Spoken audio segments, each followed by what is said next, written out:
বিভিন্নভাবে হাত বদল হতে হতে আমরা ভাড়াটা পাই হয়তো 7-8 হাজার, কিন্তু দোকানদার ভাড়া দিচ্ছেন 2 লাখ।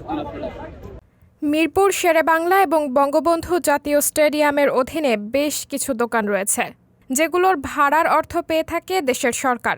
তবে আওয়ামী লীগ সরকারের আমলে এই দোকানগুলোর ভাড়া নিয়ে নানা অনিয়ম হয়েছে বলে জানিয়েছেন অন্তর্বর্তীকালীন সরকারের যুব ও ক্রীড়া উপদেষ্টা আসিফ মাহমুদ।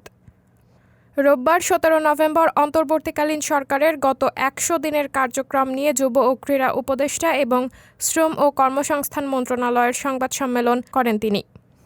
সেখানে স্টেডিয়ামগুলোর অধীনে থাকা দোকানগুলো নিয়ে অনিয়ম বন্ধ করতে নতুন কমিটি করার কথা জানিয়েছে আসিফ মাহমুদ। কমিটির প্রস্তাবনা অনুযায়ী ক্রীড়া মন্ত্রণালয় নতুন করে বণ্টন করবে দোকান। আসিফ মাহমুদ বলেন, স্টেডিয়ামে মার্কেটের দোকানগুলো নিয়ে একটা কমিটি গঠন করা হয়েছে। তাদের পরামর্শক্রমে নতুন করে বণ্টন করা হবে।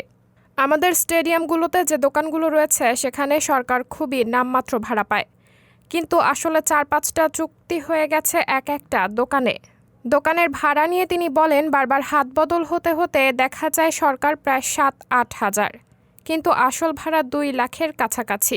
এ জায়গাগুলোতে পরিবর্তন আনার জন্য আমরা একটা কমিটি করেছিলাম। সে কমিটির প্রস্তাবনা দাখিল হবে বলে আমি জানতে পেরেছি। প্রস্তাবনার ভিত্তিতে আমরা একটা ব্যবস্থামূলক সিদ্ধান্ত নেব।